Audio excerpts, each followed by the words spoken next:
Hi, welcome to Talk About here on Shaw TV North Island. My name is John Twigg.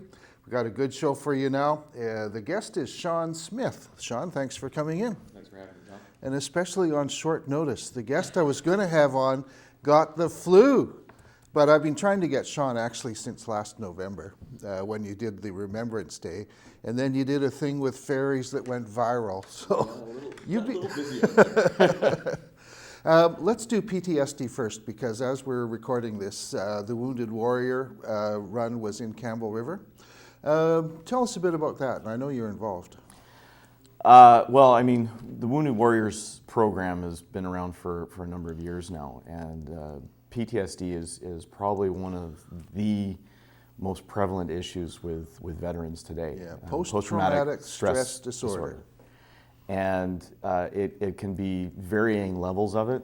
I have PTSD to an extent. It's compounded by clinical depression, so there are days which are worse than others. Yeah. But you're dealing with combat veterans that are coming home having seen things that no human being should really see or do. And the issues around PTSD are ones that the government or the military isn't really willing to address into its fullest extent. So these advocacy groups... It's costly, isn't it? To treat? It is costly, but I mean, the cost of a human's life is, to me, far less than any monetary value. Yes. Or far more than any monetary value. And I mean, we're losing soldiers to suicide on a fairly regular basis. Yeah. And that is in direct result to service. Yeah. So organizations like Wounded Warriors do exceptional work in fundraising to help Wounded Warrior families and members themselves, service members themselves, as well as build up a continuing advocacy for learning more about PTSD and the issues around it. Yeah. So they were through here on Monday on their run down from Port Hardy. Met with them. They got me the Wounded Warriors band and gave me challenge coin and so on. So you know, I have all the time in the world for organizations like this. Yeah, yeah. Now, I'm not, it's not the chair, but for the Remembrance Day, you were the Master of Ceremonies? Parade Marshal, yeah. Parade I'm Marshal. the Legion's Parade Marshal Yeah. all the parades that the Legion sponsors. Yeah. And this Big is, day. God, I've been doing that since 2006 now. Yeah. Yeah. Been a long time. But I could tell, because I know you a bit, that you were having a tough day that day. It was a tough day. I mean, we were dealing with the deaths of Corporal Cirillo and Warren Vincent. That, along with the day itself and all that it encompasses, the 100th anniversary of the start of World War II. I mean, there's a lot that comes about on that day, and it was hard. It was very hard. And I think a lot of people saw that on stage. Oh my God, he's human. Yeah, yeah. Well, I know from a previous visit that you had to the show that you, as a peacekeeper, encountered some things, and I don't want to get into it too much because we got lots to talk about on social media. But my time in the Middle East was, I don't even compare it to what the troops were doing in Afghanistan. I mean, it's night and day difference. There were issues and situations that did happen overseas that had an effect on me. Yeah. And it took a long time to realize that was the problem. Yeah. But once it's found and it's isolated, it becomes a little bit easier to deal with. Yeah. There's a lot of time spent in the bottle. Yeah. But there's thousands of guys like you and women that have been in service. And, you know, I've got a headline here from the Vancouver Sun of December 4th, "The War Against Our Veterans. The feds are not supporting veterans coming back from war." You know, it's a government thing. And we're dealing with exactly the same issues that they dealt with in 1918 and in 1945. Yeah. In 1918, it created the Legion. You know, the Legion comes out of soldiers bonding together to resolve an issue. Yeah. In 1945, when Robert Borden came out and said, we owe them the respect that they deserve. Yeah. And that ended up creating things like the veterans housing and so on. Yeah. But it's all after the fact. Governments despise things that they don't need anymore. And that, to me, is the biggest problems with government. Well, there's a big big concern, though, is that, well, I've got a cartoon here that ran in the Mirror, I think. To save money, they close veterans' offices and discharge wounded vets from service before they become eligible for pensions. Yep. Yeah. Yeah, and again, it's like an employer letting go of a person because they're coming near the end of their probationary period. Yeah. And you don't have to pay them the benefits. Yeah. And it's an unfortunate thing. Yeah. To many governments, and it's not just the Conservatives. The Liberals did it in the 90s.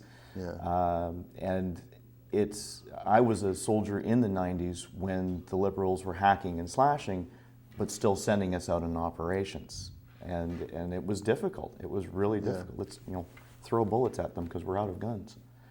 Yeah, yeah. So is that, do you think, going to get resolved, or is it just we'll have an election and then there'll be a new government doing the same old stuff? Yeah, I don't think that's ever going to change. I don't Yeah. think any government that promises that they're going to do what they need to do for veterans is ever telling the truth. I think soldiers are going to look after soldiers as they've always done. And organizations like Wounded Warriors, for instance, is a great example of that. We have and always will look after our own. Yeah, yeah. Well, slight jump over to another group, the BC Ferries. Yeah, I started something there, didn't I? They have a similar attitude. But anyway, because it's short notice, I couldn't find this wonderful clipping file I have of something Sean did. Was it December, roughly? It was November 10th. It was the Okay. day before Remembrance Day. And I was just sitting down at breakfast, reading the news. It was not long after the announcement of the Horseshoe Bay plan, Yeah, and then the flip-flop by the government. Yeah, the BC Ferries was going to cut sailings out of Horseshoe Bay to Nanaimo. Exactly. I mean, it's ludicrous. And the government did a flip-flop on it, and that little bit of typical Islander frustration put me to iPad. You wrote a great letter. And I wrote 100 words. Yeah. That's all it is. Dear BC Ferries, Yeah. you are not a travel agency. Yeah. You are a travel method. And for whatever reason, it resonated with a lot of people. I walked away from it and came back a couple of hours later, and there was 800 likes and 75 comments and 200 shares, and I went, whoa, I've done something here. Yeah. And as a person who's in the social media field, who always taught viral just happens, well, it's just happening, and it's just happening to me. Yeah. That was your biggest, I'm sure. Absolutely. Yeah. I mean, by the end of a week, it had passed the 10,000 likes mark, and it, somewhere in the area of 7,300 shares. Yeah. And it continued to go, and I did 20 media interviews in 2 days. Yeah, the local papers mentioned it. Local papers, CTV, Global, all of these medias. NW had me on 3 times. Yeah. It was one of the CBC. I did all the CBC shows in BC. Including en français? Well, mon français est très très malo. But the aspects of how the viral happened and the content being BC Ferries, which is always a touch button issue. Yeah. It just flew. And Hot button issue. Yeah, hot button issue. I've only had 1 cup of coffee, bear with me. It was easily probably the most interesting piece that I've ever written. And it was done completely off the cuff. Well, the gist of it, and I'm doing this from memory, and you can correct me, but that Ferries was trying to promote things that they had no business promoting, and meanwhile they're cutting services to desperate communities that need these crossings, like Tequadra and between Campbell River, which enables commerce. And so here they are, BC Ferries began as a utility, and now they're trying to morph into this private sector promotion thing. And it's ludicrous. So Yeah. you called them on it. In a pretty big way. Yeah. And it's people who live on the island view the ferry system as part of their highway system. Absolutely. People on the mainland, if they're using the island on a regular basis, also look at it as part of their Many highway people system. have relatives in both sides. And there is a left-hand, right-hand issue at BC Ferries where the left doesn't ever seem to know what the right is doing. Yeah. Where they're saying that they're doing this to keep fares down, but this hand is making fares go up. So I actually have it from last week, where there was a comment from the BC Ferries social media people about why they do things they do on the BC Ferries vacations promotions. You know, it's all about increasing ridership and trying to keep the fares down. Literally that same afternoon, Mr. Corrigan, the CEO, was on saying that we have to do fare hikes in order to supply the services. And it's, okay, you guys aren't listening to what you're doing. We're expanding our food services and our retail services on board, but you're increasing your fares so that you can't get the number of people that you need to use those services. And also, when they raise the food prices, they sell fewer meals. It's kind of like McDonald's making a $5 Big Mac and then putting a toll on their entry at the drive-through. Yeah. You know, it just there's no real logic to it. And I'm going to interject here the energy issue as well. You know, when the energy prices were going up, they were quick to do the surcharge. When the energy prices come down, they've been slow to take it off. And we're seeing a slight uptick in prices right now, so I wouldn't be at all surprised to see the surcharges return by the summer, even though the per barrel oil prices have gone. They'll use the bulk fuel and the future LNG. Yeah. Actually, there's another thing too. You know, ferries recently did an agreement with Fortis to make the next ferry, or convert one, I guess, to LNG.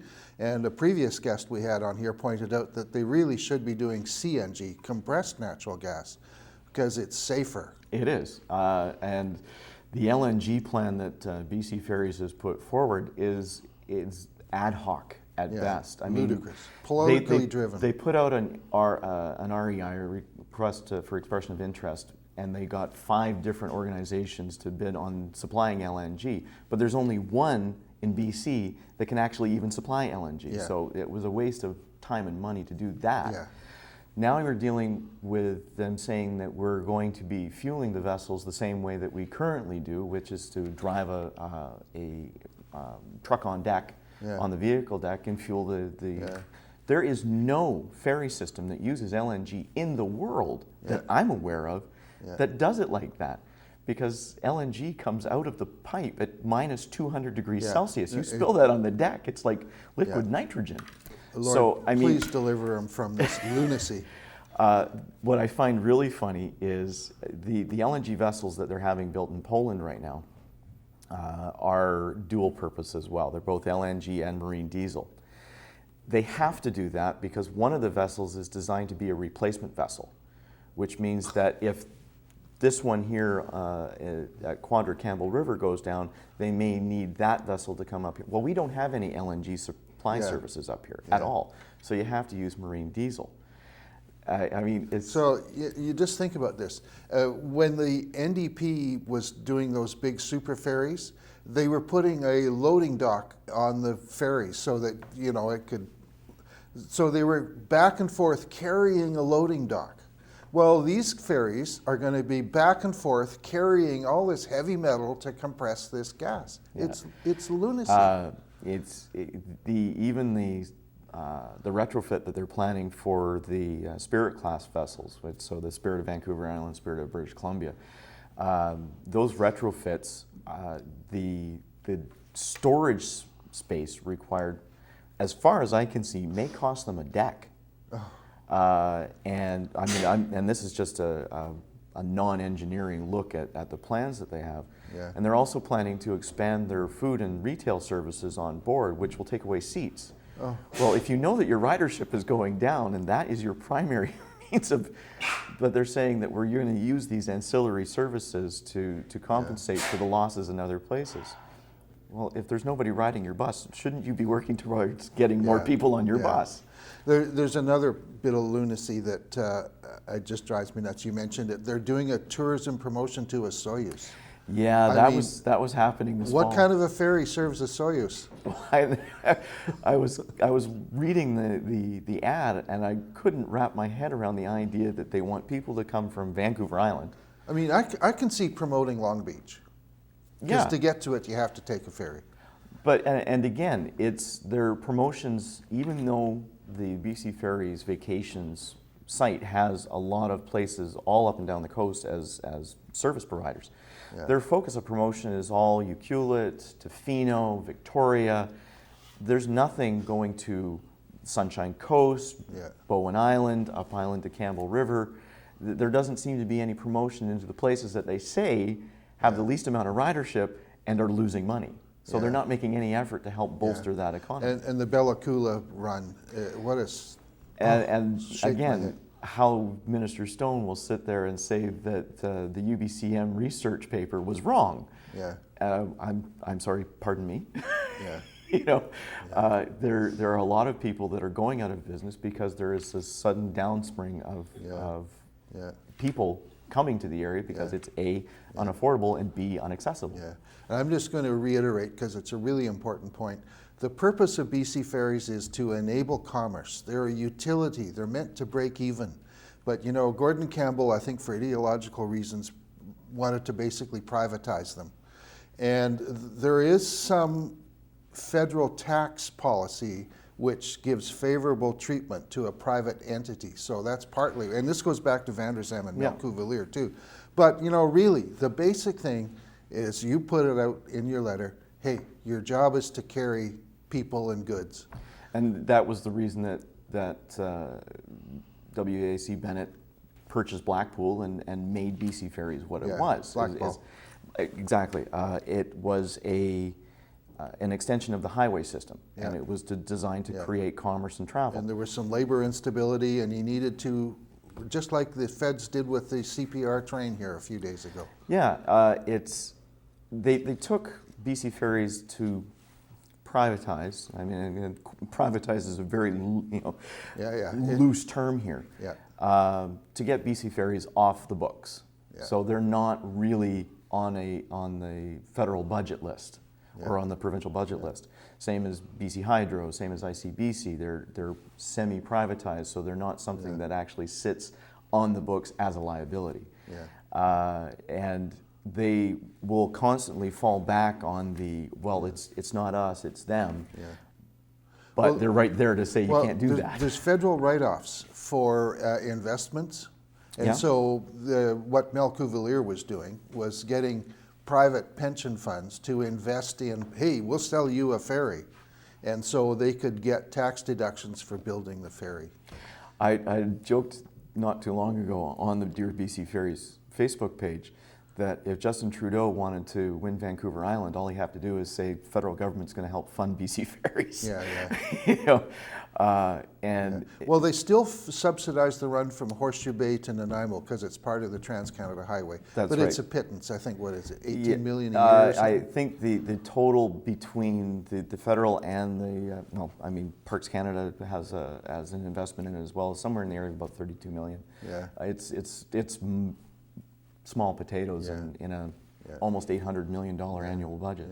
I have this idea, so far nobody has really picked up on it, but we should have a third crossing between the Iona outfall near the YVR airport over to Gabriola, which is very close to the Big Island, and they're already studying a bridge there.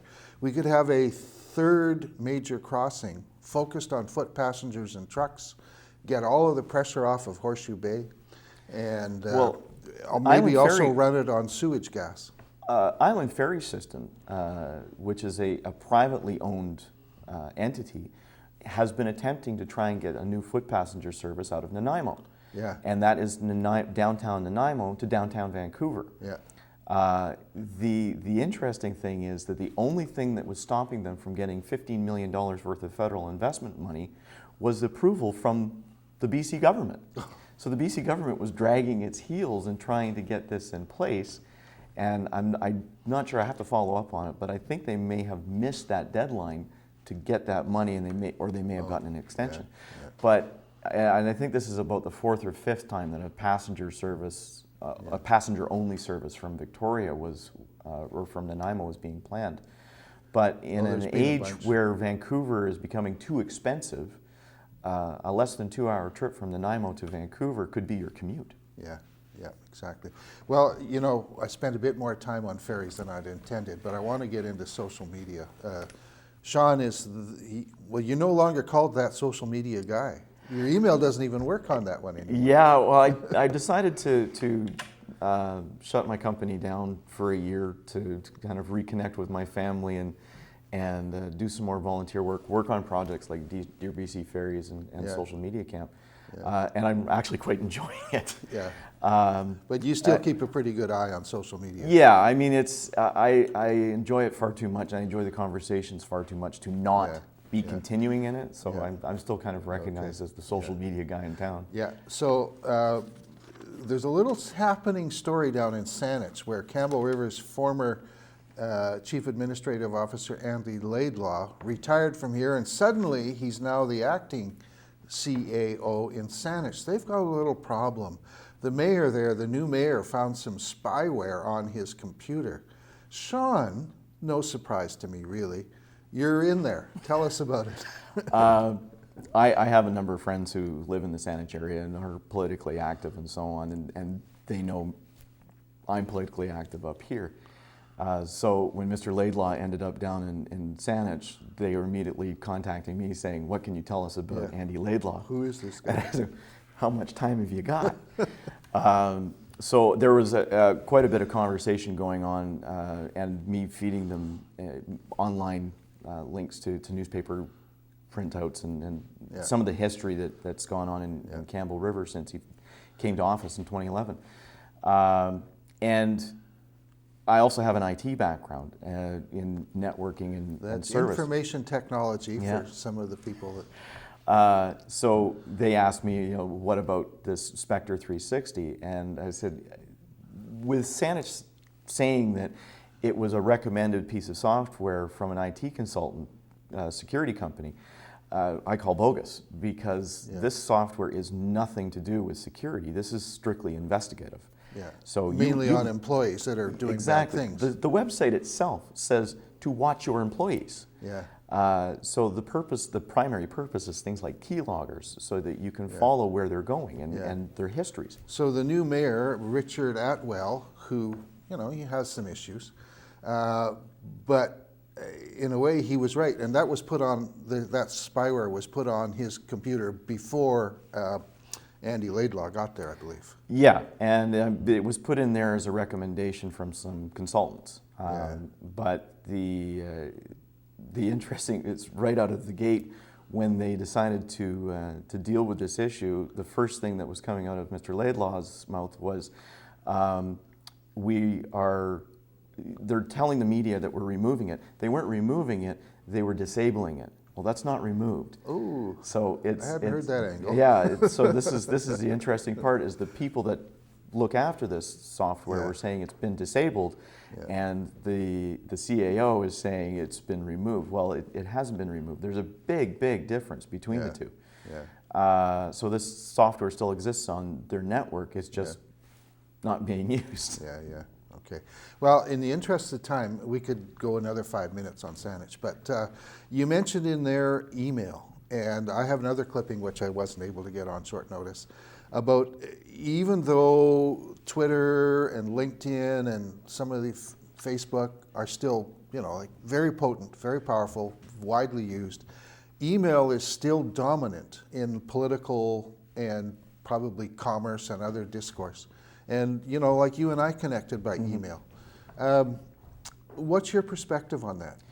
Email is one of those, I look at email as being one of the original social networks. Yeah. Right? It allowed you to connect nationally, internationally with people anywhere and everywhere.